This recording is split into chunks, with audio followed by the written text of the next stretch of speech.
Hey guys, so I'm going to do another book review today. This one is going to be on The Great Library of Tomorrow by Rosalia Aguilar Solace. I apologise if I completely butchered that name. My Spanish lessons came out and I kind of went with it, so I do apologise if that was completely wrong. So The Great Library of Tomorrow is actually on Goodreads and it is rated 3.49 stars. I personally gave it a 4.5 stars, but on Goodreads you have to either round up or round down, and I tend to round down unless it's very close to the star above. So yeah, I apologise in advance if this is a bit shakier than normal. I am holding the camera instead of having it on a table because the table's not here right now. I'll start the same way I did last time and read the blurb to you, and then I'll talk a bit about how I got the book, what I found with it, and yeah, we'll go from there. So, when shadows fall, unity is the only defence. Helia has served as the sage of hope for the Great Library of Tomorrow for centuries. She is one of the chosen few who embody and protect the values of humanity across the numerous realms of Paperworld, which are connected within the library itself via magical portals controlled by the Book of Wisdom. But even her hope is tested when she and her partner Xavier, the Sage of Truth, are attacked while visiting the famous Rose Garden in the realm of Silver. Wounded and in shock, amid a storm of fire, they are confronted by a deadly figure known to them as the Ashman. With the garden destroyed and its dragon protector missing, Xavier sacrifices his life so that Helia can return home to warn the other sages. But there she finds the Book of Wisdom. Always a guide to the sages, eerily silent. With the Ashman gaining strength, Helia soon finds herself in a race against time, searching for clues to the origin of their foe and any possible way to defeat him. So, if you couldn't guess from the blurb, it is a fantasy, which is not my normal go-to anymore. Fantasy used to be my favourite genre. I used to read it all the time. I don't read it as much anymore. It takes a bit more to hook me with a fantasy book now than it ever used to, which in itself is a little weird. I am very interested in fantasy stories, but I haven't read as many that I've enjoyed recently. So The Great Library of Tomorrow is one of those ones that just hooked me, possibly got me back into the genre. Who knows? So I'll tell you a little bit about how I found out about this book, because it's from an independent publisher in Australia. So it's from Text Publishing, Melbourne, Australia. It is book 1 in a trilogy, so I think I'm going to have to keep my eyes open for the rest of the Book of Wisdom trilogies and see if they're as good as I found this one. So, funny story about how I actually found this book. My boyfriend and I were attending the Comic-Con, MCM Comic-Con in London back in October, and they had a stand that had a massive library with this lovely desk. I am not kidding, I really like the desk. And they were running a competition where if you sat at the desk and took a picture, you'd be put into this prize draw. But they also said if you went and bought the book that was related to this stand, you'd get a free tote bag and a bookmark, etc. So because I'd seen the stand, I obviously wanted to know what the book was about. So we went to the Forbidden Planet store that was at this MCM Comic-Con, and I read the blurb for this book, which I've just read to you, and it sounded really good. So we went and bought it. It was only like £10.99, 11 quid. So I wasn't too opposed to buy it, especially because some of the other ones I'd looked at this same event were well over So I was like, well, if I don't like it, I don't like it. I'm not going to complain. To be fair, to clarify, I would willingly spend over 40 quid on a book, but I would have to know that I liked it first, which seems a little weird. I would totally spend 40 quid on a book, but I'm just trying to justify it because, yeah, financially probably not the most savvy decision, but those books were pretty. Anyway, so yeah, I went and bought the book, got back to the stand, took the picture, showed that I'd bought the book to the woman on the stand, and she let me stamp my own book. I noticed after I got home that I'd stamped it upside down, which was a little upsetting, but I still got a stamp, and it's a pretty cool stamp because it's modelled after this. And I mean, can we take a minute to just appreciate how pretty this cover is? Like, I think you can see it with the light shining on it, but it's gold. It's like, yeah, it's metallic gold. It's a very pretty book, to be honest. So, I really enjoyed it. It's a fantasy book. You can guess that from the start. You can guess it from the blurb. Reading it, I was hooked. So I started reading it on our train journey back from London, which usually is only about 40 minutes to an hour. This one I think was 40 minutes, and I read about 50 pages in those 40 minutes. I will admit it is quite a long book. I think it's over 400 pages long. Let's check. 438 pages, but that's including like the little glossary that it has at the back, which comes in very handy if you need to keep track of things. And I've just realised that's really close to my face. But as you can see, it is quite small writing. So I was quite surprised when I did manage it. But it is such a pretty book. I mean, even inside, I know April's books do this actually, but they have like little images at the start of each chapter. And I thought that was really sweet. So the story is told from the viewpoint of the 4 main characters. I believe it's just the 4. Helia, who you're introduced to in the first chapter, who is stranded. She is the Sage of Hope. And her partner Xavier, the Sage of Truth at that time, are attacked, ambushed, however you want to put it. They are visiting this garden and the Ashman's there. You are thrown straight into the action. You don't really have much time to consider, hold on, what's going on. The Ashman and his unwritten followers are there. And can we take a moment to think about the fact that this book is based on books and stories, and the antagonist's army is the unwritten. Pretty good use of words there. Anyway, so you have Helia. Then the next main character you're introduced to is Nu. She is working at the library as well. You meet her when Xavier's orb rolls itself over to her. So orbs are like these companions for the sages who are the heroes in this.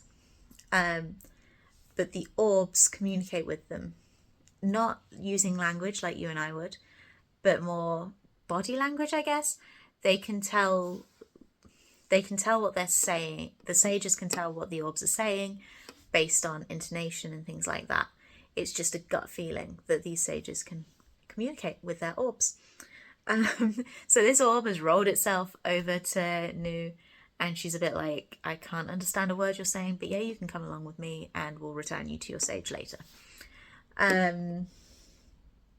So she's the second main character that you have viewpoints from.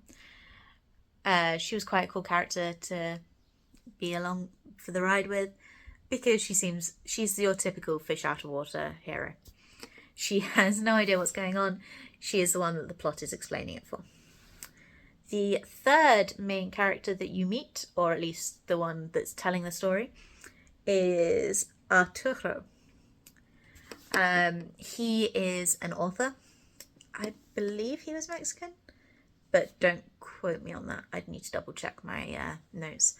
But yeah, he is an author, but he works as a copywriter for this business. He's a little disheartened, down on his luck. Well, not down on his luck, but he's at a bit of a low point. He's got a little daughter, Rosa, I believe.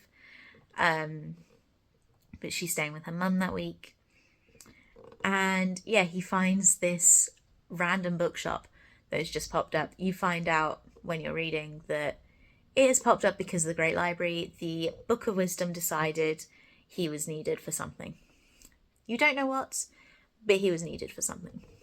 So Nu has been sent to guide him back to the library. But because she's got this orb, she gets distracted on the job, so he walks through the portal to the Great Library on his own. And she has to chase after him.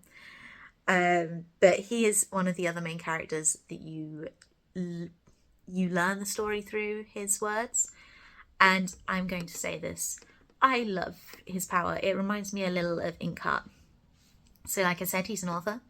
And once he's in the Great Library, everything he writes comes to life. So he only finds out because he's taught. He has a piece of pen. He has a piece of pen, a piece of paper and a pen, and he's writing these random things, and his books start dancing. And then he's got a train set, and yeah, I would quite happily have that power. I think a lot of people would, but I think that would be really cool. And it did remind me quite a bit of Inkheart when you're thinking about someone who's writing stuff and it comes to life. But I think in Inkheart it was she reads it and it comes to life. Anyway, so that's main character numero 3. And then the fourth one is a boy called Zin. I think D-Z-I-N. Again, I apologise. A lot of the time when I'm reading, it's in my head. So if I can't pronounce a word, I will just make it up. And then it's really hard for me to get out of the habit of calling it by the wrong pronunciation. Anyway, he is a student, or at least he's graduating when you first meet him. And he lives in a land that has this tree that's called Mother. People live in the tree, they work in the tree, they have like an airport on top of the tree, and they use the roots as another thing, and it's just really cool. The tree, the setting kind of reminded me of Magic Faraway Tree.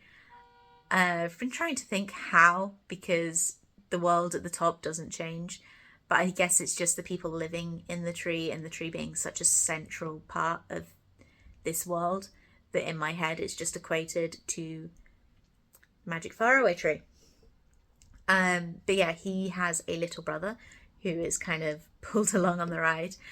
And he probably goes through quite a bit of, not the little brother, this main character, he goes through quite a bit of character development in terms of when you first meet him, he's rather unsure of himself. He's not sure where he's going. He doesn't know how to be, basically. He's very insecure, very dependent on others and their opinions of him. But I can kind of relate to that. And then by the end, he knows what he needs to do. He helps so much in trying to get most of it done. And he conquers his fears, basically. He faces them head on. Even if he's scared, he's going to go and help. He knows that he needs to help. So, yeah, those are the 4 main viewpoints that you have. And as I said in my booktube introduction video, I quite like stories like that because you get to see different parts of the tale as they're unravelling. This one in particular, you got to see between the different lands and learn different parts of how the world worked, especially as there are multiple worlds that you're travelling to through the Book of Wisdom, as if you were a sage, basically. They get teleported using their orbs and the Book of Wisdom to these different lands. So the Great Library is like central, when I say it's central, it's the main location of the plot. But then you also have the land that has the tree. You have, I don't want to give too much away with all the names and everything. But yeah, you have the land with the tree, the rose garden. You have the land that you go to at the very end. I say the very end. It's not the very end, but where like the major climax happens. And then you also have this clockwork world. And it's really cool to see the world building that has gone into this, because I mean the clockwork world, it's cogs. And yeah, it's really fascinating to see the level of detail that has gone into the world building. I can imagine it would have taken forever to put that together. Yeah, so it is your basic plots, fantasy plots of good versus evil. You have the good, the sages, and these people trying to save the paper world. And then you have the Ashman and his Unwritten, who I don't think we actually got a reason why he was doing it. We understood why the people who had... You learn why the people who had turned against the paper world were helping him, but I don't think you ever actually got the proper reason why he was doing it. So maybe that's explained in the next couple books, but we'll have to wait and see. But yes, what was I saying? I have notes and everything, but I'm still getting off track. Yeah, so the Ashman actually has a proper name, but I don't want to risk butchering that as well. So you'll just have to read and find out. The book, I would definitely recommend it to anyone who enjoys fantasy. Like I said, I rated it about 4.5 stars. I'd need to check. I need to get some of my other friends reading it to find out what their thoughts are. So yeah, it had me hooked from the get-go. It is so fast-paced. The only thing I will say is you probably need to sit down and read it fairly quickly. Not in the sense that you need to rush it, but because I was reading it on and off for breaks and when I had time, and then we got really busy at weekends at one point, so I didn't read for weeks. I did have to go back and reacquaint myself with which character was which and why. There is a glossary in the back that helps you keep track of the characters and the different kind of aspects of this world, I guess you'd say. So, like I said, you've got the seed of life connected to the flower of life. The seed of life is central philosophy for the people of Silvera and reflects the need to find balance and unity with nature and respect the cycle of life. So you can jump into the glossary and find out what's going on. Like, they've also got Veer, the Sage of Strength, and it tells you a little bit extra about that character that you may not have picked up in the story. But yeah, it's really good. It's really, really creative. If you like reading, you will completely understand the obsession that the librarians and everyone else in the paper world has for books. I quite liked how they kind of personified the Book of Wisdom. So it does talk to the sages and the orbs, and it's in constant contact. And at one point they're talking about, well, if you compare the library to a human, where would you attack? Where would be your first point of call? And I just quite like the personification of it, in the sense that they're talking about this library and this book as if they are actual people. And everyone there seems to have a good respect for the written word. So that was kind of cool to read. The way to a book lover's heart is through books, evidently. But yeah, if you're looking for a fast-paced mystery... It's not a mystery. Fast-paced fantasy story, I would really recommend The Great Library of Tomorrow. And I will have to keep you updated on the Book of Wisdom trilogy, see if I like the other two. Because if they're as good as this may be my favourite series of the year. But we'll have to wait and see, because I read my favourite series of the year very early last year as well. But there have also been series where I have loved it up until the very final book. And that's just really disappointing. So I'm hoping this series won't let me down. But so far, the first book, I would definitely recommend to anyone. Yes, it got predictable in parts, but it's your basic story. It's a trope, and they've handled the trope really well and done it in their own way. And I would definitely recommend it to anyone. It's a nice, easy, fast-paced read that, yeah, you'll enjoy. You'll be hooked straight away, if you're into that kind of thing anyway. Alright, thanks for watching, and I will see you next time. Bye!